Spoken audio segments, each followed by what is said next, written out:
এইবাৰৰ গুণোৎসৱৰ এটা উৎকৃষ্টতম দিশ আছিল যে প্ৰত্যেকগৰাকী ষ্টুডেণ্টৰ আমি লাৰ্নিং আউটকাম বিদ্যালয়ত গলে নহব বিদ্যালয়ত আমি কেনে ধৰণে পঢ়িব পাৰিছো লাৰ্নিং আউটকাম সমূহ আমি চাবৰ কাৰণেও চেষ্টা কৰিছিলো আজি আমি অত্যন্ত আনন্দিত যে প্ৰথমবাৰৰ বাবে প্ৰত্যেকগৰাকী ছাত্ৰ-ছাত্ৰীৰ লাৰ্নিং আউটকাম আমি নিৰূপণ কৰিবলৈ সক্ষম হৈছো ইয়াৰ ৰিপৰ্ট কাৰ্ড আমি ৱেব পোৰ্টেলত ৰাখি থৈছো প্ৰধান শিক্ষক শিক্ষয়িত্ৰীসকলে প্ৰত্যেকগৰাকী ছাত্ৰ-ছাত্ৰীক এই লাৰ্নিং আউটকামৰ যেটো বুকলেট তাক যদি আমি ডাউনলোড কৰি তেওঁলোকক দিব পাৰো আমাৰ ছাত্ৰ-ছাত্ৰীসকল যথেষ্ট উপকৃত হ'ব আৰু ডাউনলোডত অসুবিধা হলেও ছাত্ৰ-ছাত্ৰীসকলৰ অভিভাৱকসকলে অন্তত যাতে নিজৰ লৰা-ছোৱালীৰ ৰিজাল্টটো চাব পাৰে তাৰ বাবে তেওঁলোকক আমি জনাই দিলে তেওঁলোকে নিজস্ব প্ৰক্ৰিয়াৰে ঘৰত হলেও লাৰ্নিং আউটকাম তেখেতসকলে চাব পাৰিব মই লাৰ্নিং আউটকামৰ ওপৰত বিদ্যালয়সমূহক যথেষ্ট দৃষ্টি ৰাখিবলৈ মই আহ্বান জনাম এইবাৰ আমাৰ প্ৰত্যেকখন জিলাত A+ পোৱা বিদ্যালয়সমূহৰ সংখ্যা আপোনালোকক মই জনাব খুজিছো বাস্কা জিলাত 2024 চনত আমি আজি যি এই বিষয়ে আমি যোৱাবাৰো আলোচনা কৰিছো কিন্তু 2024 চনত আজি যি আমি উদগনিমূলক সাহায্য বিতৰণ কৰিছো বা প্ৰেৰণা আমি বিতৰণ কৰিছো বাস্কা জিলাই 208 খন বৰপেটাৰ 514 খন বিশ্বনাথৰ 251 খন বঙাইগাঁৱৰ 289 খন কাছাৰৰ 816 খন চৰাইদেউৰ 277 চিৰাঙৰ 53 খন দৰঙৰ 388 খন ধেমাজিৰ 426 খন ধুবুৰীৰ 617 খন ডিব্ৰুগড়ৰ 664 খন ডিমা হাছাওৰ 27 খন গোৱালপাৰাৰ 495 খন গোলাঘাটৰ 528 খন হাইলাকান্দিৰ 341 খন হোজাই 222 খন যোৰহাটৰ 423 খন কামৰূপ মেট্ৰৰ 203 খন কামৰূপ জিলাৰ 546 খন কাৰ্বি আলঙৰ 82 খন কোকৰাঝাৰৰ 131 খন লখিমপুৰৰ 274 খন মাজুলীৰ 117 খন মৰিগাঁৱৰ 636 খন নগাঁৱৰ 579 গৰাকী খন বিদ্যালয় নলবাৰী 404 খন শিৱসাগৰৰ 432 খন শোণিতপুৰ জিলাৰ 312 খন সাউথ সালমাৰাৰ 68 খন শ্ৰীভূমিৰ 511 খন তিনিচুকীয়াৰ 560 খন ওদালগুৰিৰ 160 খন আৰু ৱেষ্ট কাৰ্বি আলং জিলাৰ 38 খন 11594 স্কুললৈ আমি 25000 টকাৰ উদগনিমূলক বৃত্তি বা প্ৰেৰণা অলপ আগতে আমি বেংক যোগে ট্ৰান্সফাৰ কৰিছো 2025 চনৰ ফলাফল আজি ঘোষণা কৰা হৈছে স্বাভাৱিকভাৱে কিছুদিন পিছত অৰ্থাৎ এটা নিৰ্দিষ্ট সময়ত আমি 2025 চনত A+ পোৱা বিদ্যালয়সমূহলৈও 25000 টকাকৈ আমি আগবঢ়াম মই আশা কৰো এই 25000 টকা পোৱা বিদ্যালয়সকলে যাতে এই টকাৰ সদ্ব্যৱহাৰ কৰে বিশেষকৈ ইনোভেটিভ চিন্তাৰে এই টকাৰ সদ্ব্যৱহাৰ কৰিবলৈ মই আমাৰ বিদ্যালয়ৰ প্ৰধান শিক্ষক শিক্ষয়িত্ৰীক আহ্বান জনাম আৰোহণ আঁচনি আমাৰ বাবে এটা অত্যন্ত গুৰুত্বপূৰ্ণ আঁচনি নৱম মানৰ পৰা একাদশ শ্ৰেণীলৈ প্ৰায় 13000 মেণ্টি আৰু 11000 মেণ্টৰলৈ আমি আৰোহণ আঁচনি আৰম্ভ কৰিছিলো নৱম আৰু দশম শ্ৰেণীৰ 17,000 আৰোহণ আঁচনিৰ বাবে উপযুক্ত ছাত্ৰ ছাত্ৰীলৈ আমি 1,000 টকাকৈ বুক গ্ৰেণ্ট আমি দিবলৈ সক্ষম হৈছো। যোৱা 3 বছৰত 7,000তকৈও অধিক আৰোহণৰ ছাত্ৰ ছাত্ৰীক গুৱাহাটীলৈ লৈ আহি বিভিন্ন উচ্চ শিক্ষা প্ৰতিষ্ঠানত 4 দিনীয়া ভ্ৰমণ কৰাবলৈ আমি সক্ষম হৈছো। আজি আৰোহণক আমি আৰু এক নতুন পৰ্যায়লৈ লৈ গৈ 4,302 গৰাকী ছাত্ৰ ছাত্ৰীলৈ আমি তেওঁলোকক একোটা টেবলেট দিব কাৰণে সক্ষম হৈছো, যাতে টেবলেটৰ জৰিয়তে তেওঁলোকে দীক্ষা পোৰ্টেল বা খান একাডেমীৰ দৰে উন্নতমূলক শৈক্ষিক চিন্তা চৰ্চাক তেওঁলোকে পৰ্যবেক্ষণ কৰিব পাৰে আৰু ইয়াত আমি বিভিন্ন কন্টেন্ট আৰু ইয়াক ডাউনলোড আৰু আপলোড কৰাৰ পদ্ধতি তেওঁলোকক শিকোৱাৰ ব্যৱস্থাও আমি ইয়াত সন্নিবিষ্ট কৰিবলৈ সক্ষম হৈছো। মই আশা কৰো যে এই ৰাজহুৱা খণ্ডৰ শিক্ষা অনুষ্ঠানসমূহক উন্নত মানদণ্ডলৈ লৈ যোৱাৰ বাবে আমাৰ প্ৰচেষ্টাসমূহে মই বিশ্বাস কৰো 2030 চনৰ ভিতৰত অসমৰ শিক্ষা ব্যৱস্থাক ভাৰতবৰ্ষৰ ভিতৰতে এক উন্নত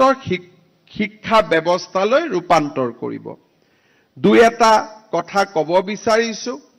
গুণোৎসৱৰ 6টা বছৰ সম্পূৰ্ণ হ'ল। এই বছৰটো অসমত নিৰ্বাচনৰ বছৰ হ'ব। স্বাভাৱিকভাৱে জানুৱাৰী আৰু ফেব্ৰুৱাৰী মাহত আমি গুণোৎসৱ উদযাপন কৰিব নোৱাৰিম আৰু সেইবাবে 2026 বৰ্ষৰ মাজভাগতে আমি 7ম গুণোৎসৱ আয়োজন কৰিম। যিহেতু প্ৰত্যেক বছৰে আমি এবছৰ সময় পাওঁ, এইবাৰ আমি 18 মাহ সময় পাম আৰু তাৰ কাৰণে গুণোৎসৱক আমি নতুনকৈ কেনেকৈ সজাই পৰাই তুলিব পাৰোঁ। মোৰ অনুৰোধ থাকিব যে এক্সটাৰ্নেল ইভালুৱেটৰ চৰকাৰী কৰ্মচাৰীৰ লগতে আমাৰ যিসকল স্পিৰিটেড ইণ্ডিভিজুৱেলছ আছে, বিভিন্ন ৰাজহুৱা খণ্ডত কাম কৰে, ব্যক্তিগত খণ্ডত কাম কৰে,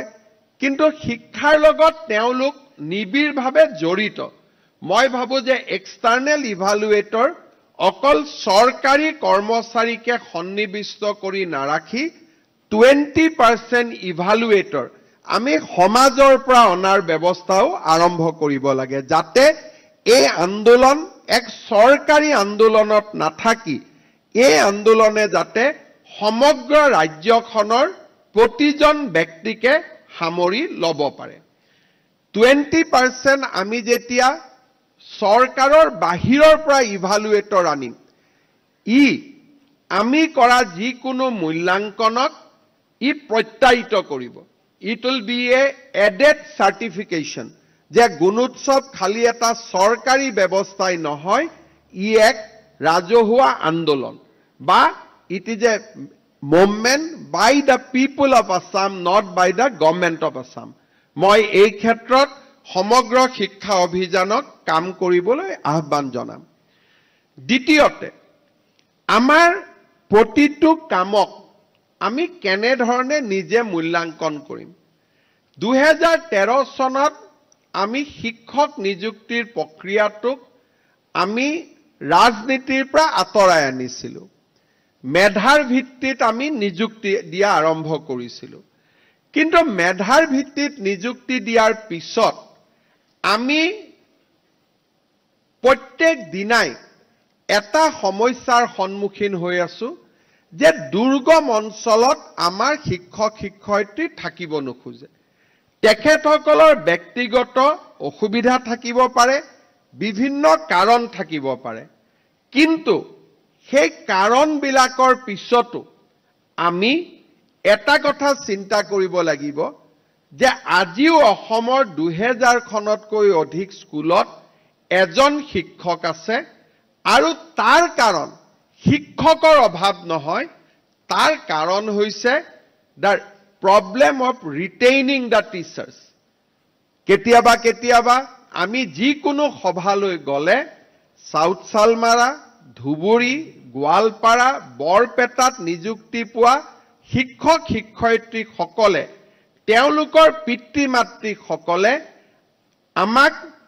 ৰাজনৈতিক, মানসিক, সামাজিক মাধ্যম, হোৱাটছআপ এই গোটেইবিলাক মাধ্যমৰ জৰিয়তে হেঁচা প্ৰয়োগ কৰে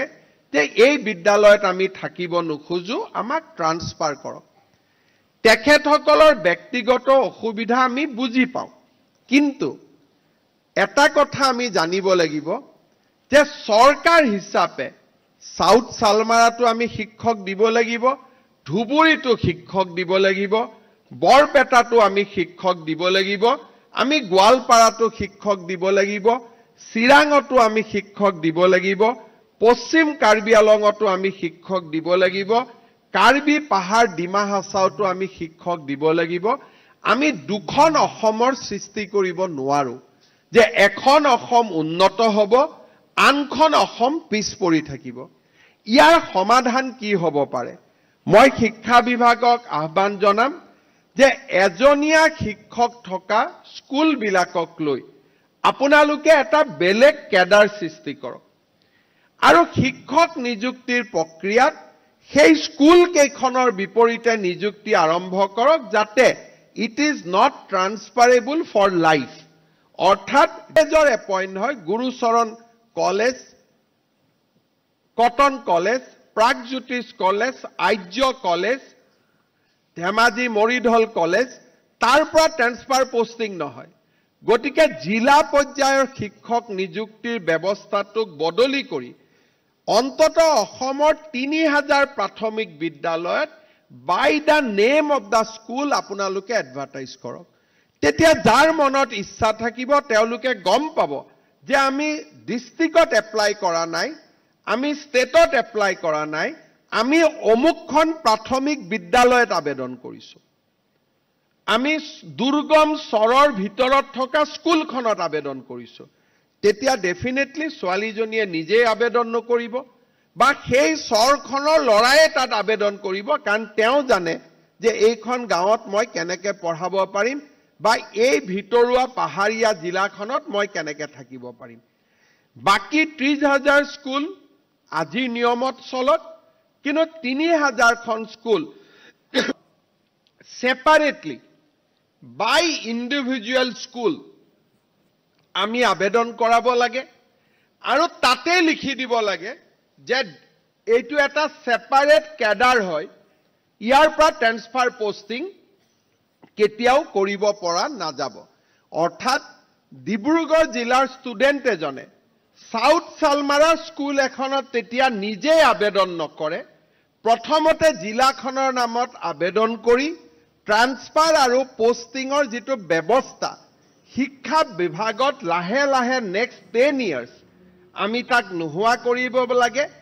জিলাৰ পৰিৱৰ্তে স্কুলক আমি কেডাৰ বনাব লাগে আৰু লাহে লাহে স্কুলক যেতিয়া আমি কেডাৰ বনাম, even in high school, higher secondary school, নিযুক্তিৰ প্ৰক্ৰিয়াটো টান হ'ব, কম্পিউটাৰত বহুত বেছি কাম কৰিব লাগিব। কিন্তু মই ভাবো যে AI দিনত it is not a difficult job, not a tough job. আমি এটা অহা 18 মাহত আপোনালোকে এটা ব্যৱস্থা কৰক যে instead of district school become the cadre. Service ৰুলতে আমি আনিব লাগে যে এবাৰ এখন স্কুলত এপইণ্টমেণ্ট হলে তেওঁ জীৱনৰ কাৰণে তাতে থাকিব লাগিব, he will not be transferred at all. কিন্তু যোৰহাট বুলি নিযুক্তি নহব, নিযুক্তি হ'ব সেই বিদ্যালয়খনৰ বিপৰীতেহে লৰাজনে আবেদন কৰিব। Let 1000 student apply against that school, let 2000 student apply against the school. আটাইতকৈ ভাল মেৰিটজনক আমি তাতে দিম, কিন্তু লাহে লাহে আমি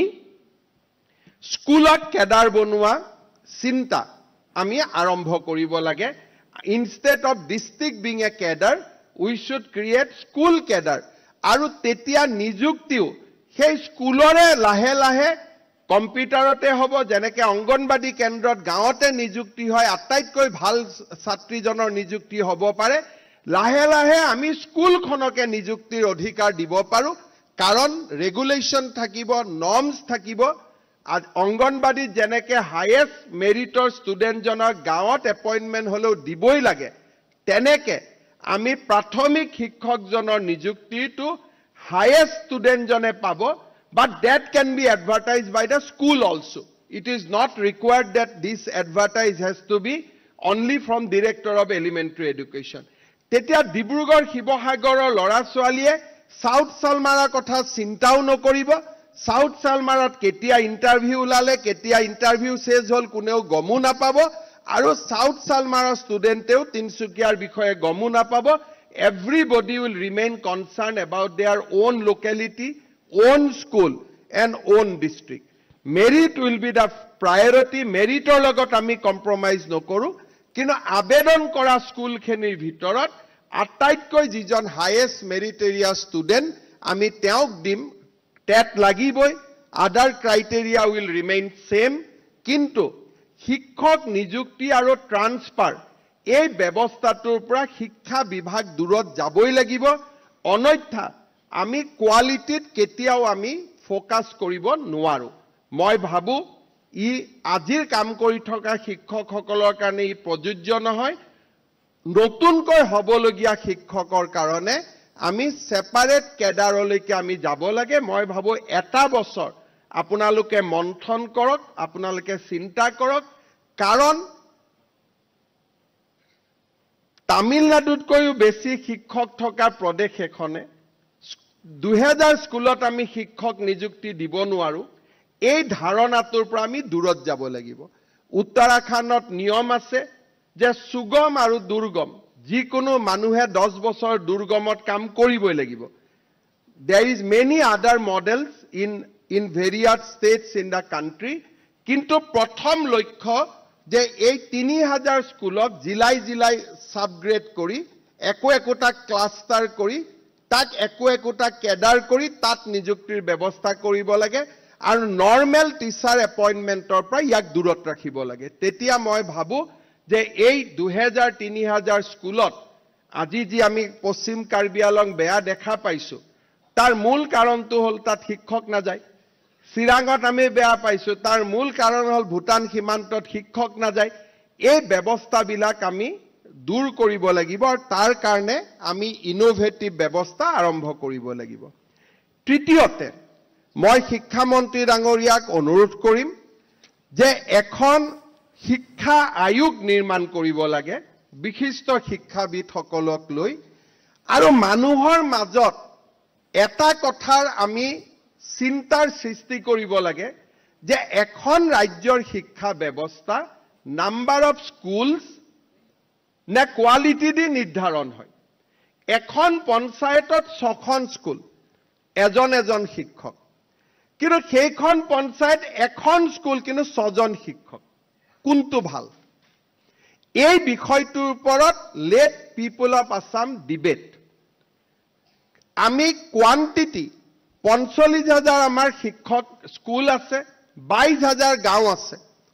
অৰ্থাৎ একোখন পঞ্চায়তত 6খন স্কুল আমাৰ অসমত দেখা পোৱা যায় 6খন স্কুলত দুজন শিক্ষক যদি পাৰ ক্লাছত 1 টিচাৰ আমি দিব নোৱাৰো তেতিয়ালে আমাৰ শিক্ষক শিক্ষয়িত্ৰীসকলৰ এটা লিমিট থাকিব লিমিটৰ ওপৰত তেওঁলোকে পাৰফৰমেন্স কৰিব নোৱাৰে এখন শৈক্ষিক আয়োগ এটা আমি নিৰ্মাণ কৰিব লাগে যে এখন ৰাজ্যৰ শিক্ষা ব্যৱস্থা নাম্বাৰ অফ স্কুলে প্ৰতিনিধিত্ব কৰে নে নাম্বাৰ অফ কোৱালিটি স্কুলে প্ৰতিনিধিত্ব কৰে কোনটো যদি আমাৰ